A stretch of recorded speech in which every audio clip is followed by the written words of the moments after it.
Olá, meu nome é Anderson Willis Takaki. Meu nome é Rafael Santos Capelete. E hoje viemos apresentar um trabalho proposto pelo professor Anderson Barreira Salles da matéria Física 2. Pela Universidade Unital, Universidade de Taubaté, e o tema do nosso trabalho é energia nuclear.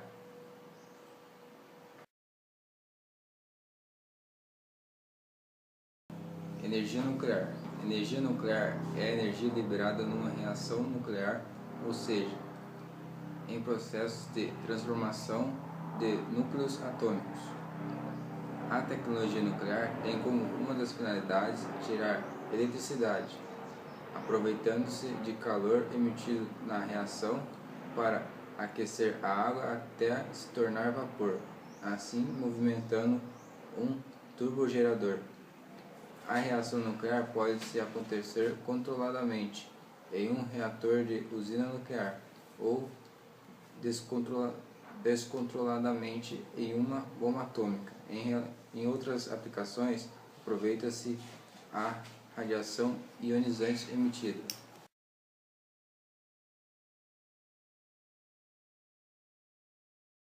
Tipos de reações nucleares. A reação nuclear é a modificação da composição do núcleo atômico de um elemento, podendo transformar-se em um outro ou outros elementos. Esse processo ocorre espontaneamente quando não acontece metamorfose em alguns elementos. O caso mais interessante é a possibilidade de provocar a reação mediante técnicas de bombeamento de nêutrons ou outras partículas. Existem duas formas de reações nucleares: a fissão nuclear, onde o núcleo atômico subdivide-se em duas ou mais partículas, e a fusão nuclear, na qual ao menos dois núcleos atômicos se unem para formar um novo núcleo.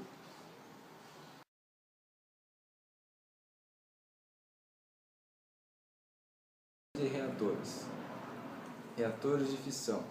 Existem vários tipos de reatores: de água leve, reatores de água pesada, reatores de rápido enriquecimento ou reatores de incubadores e outros, dependendo da sua substância moderador usado. Um reator de rápido enriquecimento gera mais combustível do que consome. A primeira reação em cadeia foi realizada num reator de grafite. O reator que levou ao acidente nuclear de Chernobyl também era de grafite.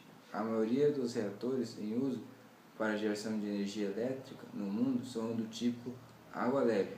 A nova geração de usinas nucleares, denominada G3+, incorpora conceitos de segurança passiva, pelos quais todos os sistemas de segurança da usina são passivos, o que se tornam intrinsecantemente seguras, como reatores da próxima geração, G4. São considerados reatores de sal fundido, ou MSR, ainda em projeto conceitual. Será baseado no conceito de um reator de rápido enriquecimento.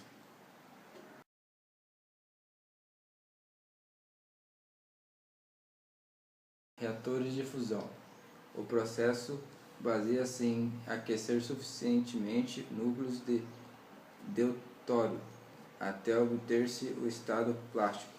Nesse estado, os átomos de hidrogênio se desgregam, permitindo que, ao chocarem, ocorre entre eles uma fusão, produzindo átomos de hélio.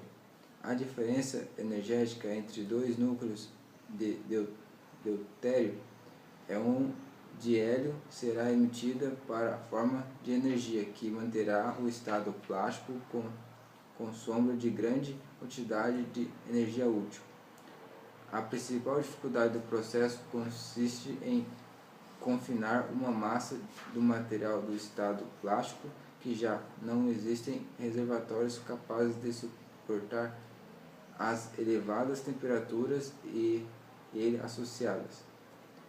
O meio e a utilização do confinamento magnético.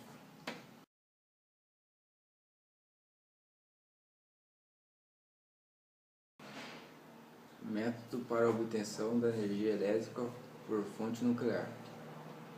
A energia elétrica gerada por uma fonte nuclear é obtida a partir do calor de reação do urânio. A queima do combustível produz calor que ferve a água de uma caldeira, transformando-se em vapor. O vapor movimenta-se uma turbina que dá partida a um gerador que produz a eletricidade. Nos reatores, as reações acontecem de maneira controlada, enquanto que as bombas atômicas a reação é em cadeia. Processa integralmente em um tempo muito curto, liberando-se de um modo explosivo toda a energia armazenada do material fissível urânio ou plutônio. O choque de nêutron livre com o isótopo causa a divisão do núcleo desse isótopo em duas partes, ocasionando-se uma liberação relativamente alta de energia, que dá-se ao fenômeno chamado fissão nuclear.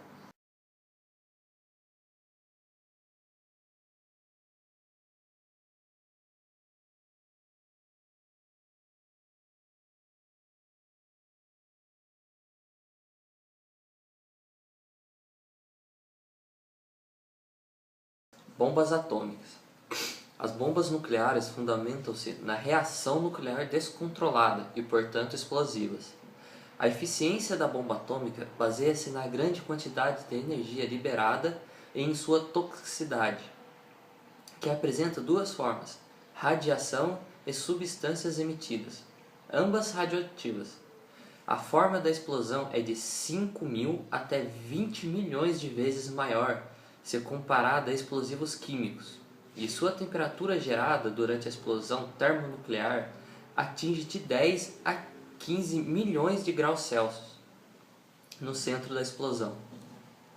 Na madrugada do dia 16 de julho de 1945, ocorreu o primeiro teste nuclear da história, realizado no deserto de Alamogordo, Novo México, o chamado Trinity Test. O segundo, empregado pela primeira vez para fins militares durante a Segunda Guerra Mundial, foi na cidade de Hiroshima e o terceiro na cidade de Nagasaki.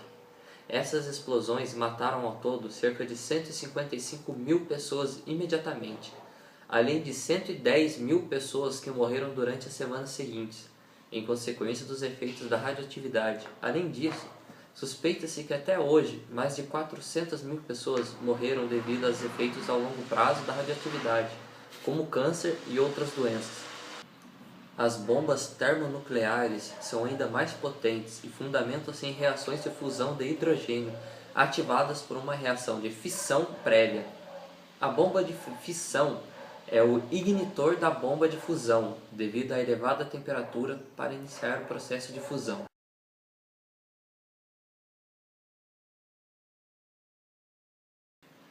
Toxicidade de radioativos.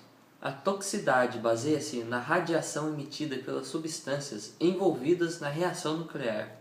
Assim, tanto o material utilizado quanto todo o entorno serão fonte de radioatividade e, portanto, tornando-se tóxicos. Aplicação civil.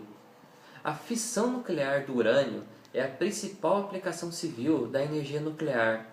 É usada em centenas de centrais nucleares em todo o mundo, principalmente em países como a França, Japão, Estados Unidos, Alemanha, Suécia, Espanha, China, Rússia, Coreia do Sul, Paquistão e Índia.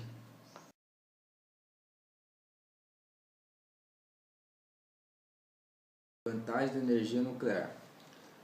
A principal vantagem da energia nuclear é a não utilização de combustíveis fósseis, considerada como a vilã no passado.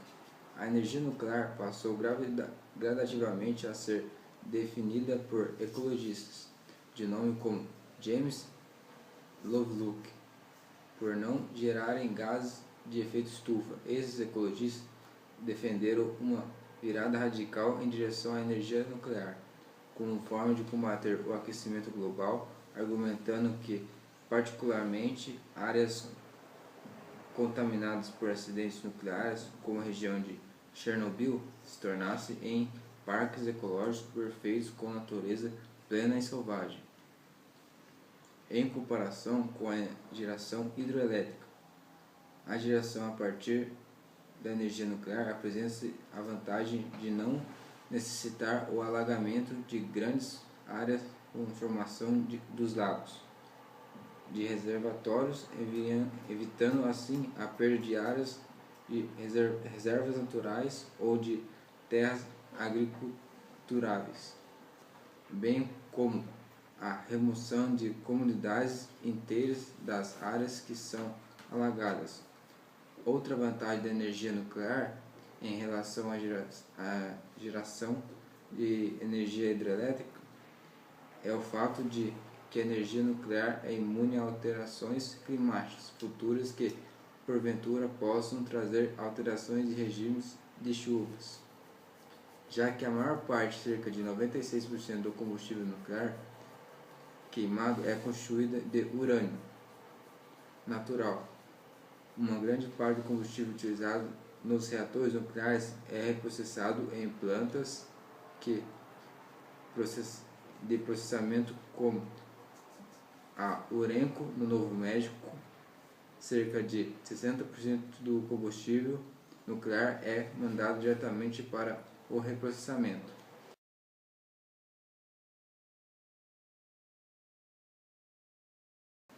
Desvantagens da energia nuclear. Resíduos radioativos. O resíduo radioativo de usinas nucleares é normalmente baixo, mas representa um problema, pois os elementos contidos no combustível queimado, principalmente os produtos de fissão, demoram um tempo muito longo para decaírem em outros elementos e apresentam alta radioatividade. Portanto, é necessário que eles fiquem confinados em um dispositivo próprio, onde não possa haver nem interferência humana externa, nem interferência ambiental. Acidentes nucleares. O acidente no reator de Chernobyl contaminou radioativamente uma área de aproximadamente 150 mil km², sendo que 4.300 km possuem acesso interditado indefinidamente. Até 180 km distantes do reator situam-se áreas com uma contaminação de mais de 1,5 milhões de becquerel por km², o que as deixa inabitáveis por milhares de anos. Perigos aos funcionários. Principalmente todo funcionário operando na proximidade de substâncias radioativas está exposto ao risco de contaminação e, portanto, deve cumprir regras rígidas de segurança radiológica. Mesmo assim, já aconteceram vários imprevistos na história da energia nuclear, nem todos classificados pela Agência Internacional de Energia Nuclear. Segurança. A Agência Internacional de Energia Atômica alertou que terroristas poderiam vir a comprar resíduos radioativos, por exemplo, de países da ex-União Soviética ou países com ditaduras que usam tecnologias nucleares, tais como Irã ou Coreia do Norte, e construir uma chamada bomba suja.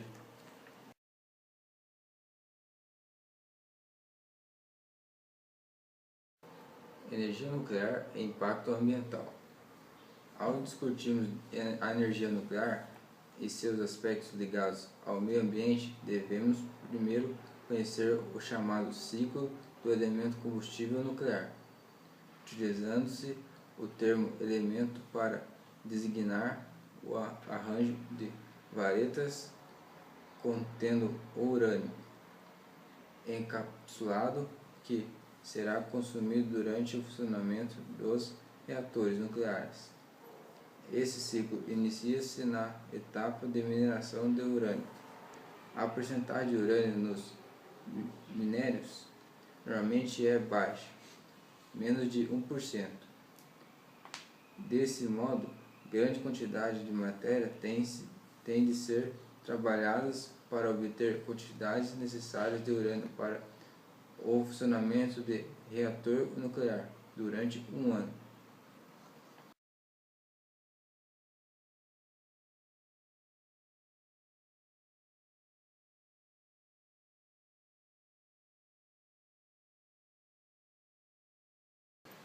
Relatividade. Teoria da relatividade é a denominação dada ao conjunto de duas teorias científicas: a relatividade restrita ou especial e a relatividade geral. A relatividade especial é uma teoria publicada em 1905 por Albert Einstein, concluindo estudos precedentes do físico holandês Hendrik Lorentz, entre outros. Ela substituiu os conceitos independentes de espaço e tempo da teoria de Newton pela ideia de espaço-tempo como uma entidade geométrica unificada. O espaço-tempo, na relatividade especial, consiste de uma variedade diferente de 4 dimensões, 3 espaciais e uma temporal, munida de uma métrica pseudo-riemanniana, o que permite que noções de geometria possam ser utilizadas. É nessa teoria também que surge a ideia de velocidade da luz invariante. O tempo especial é usada porque ela é um caso particular do princípio da relatividade em que efeitos da gravidade são ignorados. 10 anos após a aplicação da teoria especial, Einstein publicou a Teoria Geral da Relatividade, que é a versão mais ampla da teoria em que os efeitos da gravitação são ingerados, surgindo a noção do espaço-tempo curvo.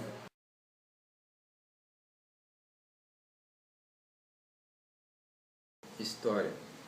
O princípio da relatividade foi surgido ao longo da história da filosofia e a ciência como consequência da compreensão progressiva de que dois referenciais diferentes oferecem visões perfeitamente plausíveis, ainda que diferentes de um mesmo efeito. O princípio da relatividade foi inserido na ciência moderna por Galileu. Afirma que o movimento, ou pelo menos o movimento retilíneo uniforme, só que algum significado quando comparado com algum outro ponto de referência, segundo o princípio da relatividade de Galileu.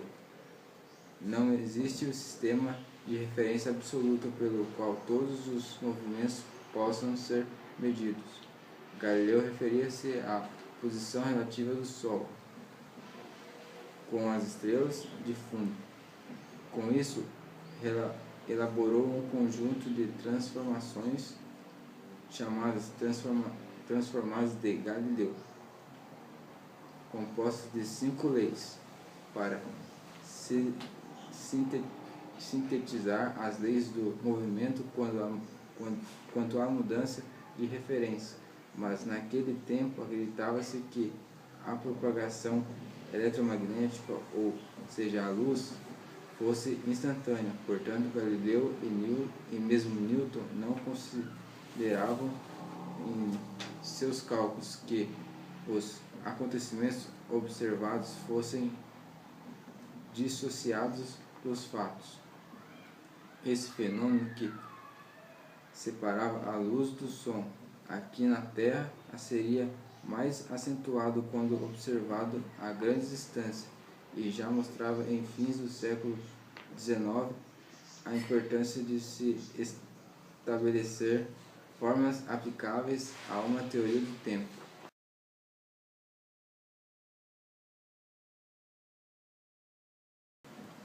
Postulados da relatividade. Princípio da relatividade. As leis que governam as mudanças de estados em quaisquer sistemas físicos tomam as mesmas formas em quaisquer sistemas de coordenada inerciais. Invariância de velocidade da luz. A luz tem velocidade invariante igual a c em relação a qualquer sistema de coordenada inercial.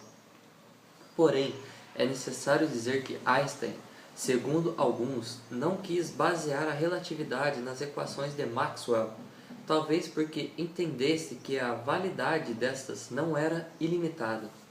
Isto decorre da experiência do fóton, o que facilmente indica que as equações de campos previstas por Maxwell não podem ser rigorosamente lineares.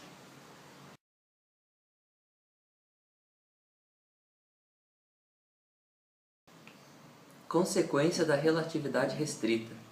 A relatividade restrita ou especial tem consequências consideradas bizarras por muitas pessoas.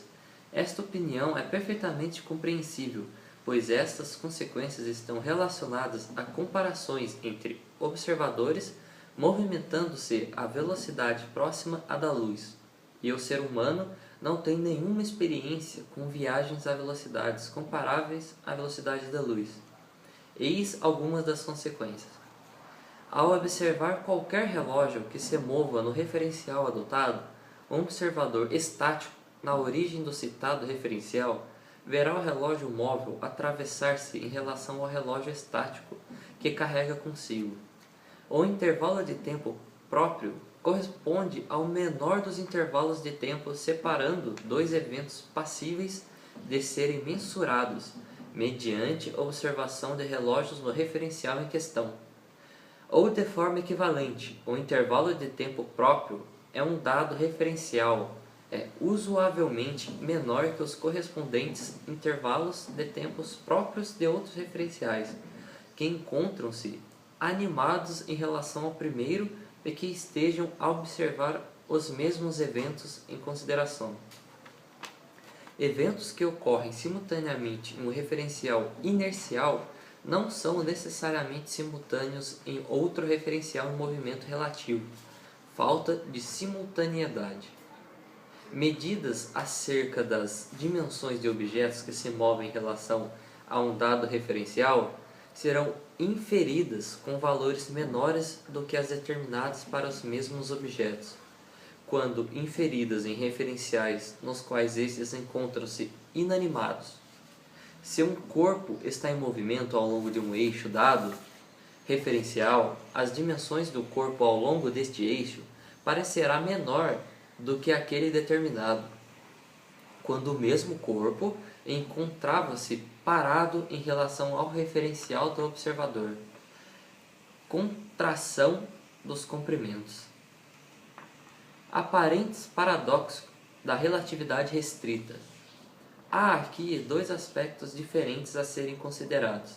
O primeiro é que no contexto da mecânica clássica a dilatação temporal não existe, o que levaria o gêmeo que viajou na nave estranhar a disparidade dos tempos decorridos, experimentados por ele e pelos que ficaram na Terra.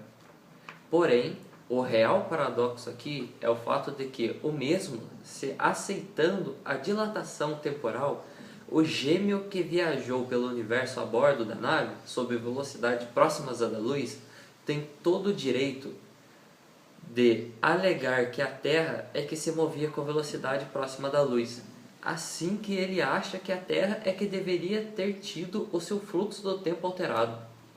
O entendimento perfeito desse efeito, porém, só pode ocorrer se lembrar que a nave percorreu uma trajetória maior, considerando-se a trajetória no espaço-tempo, e além do mais, ambos os referenciais em algum momento sofrem alterações.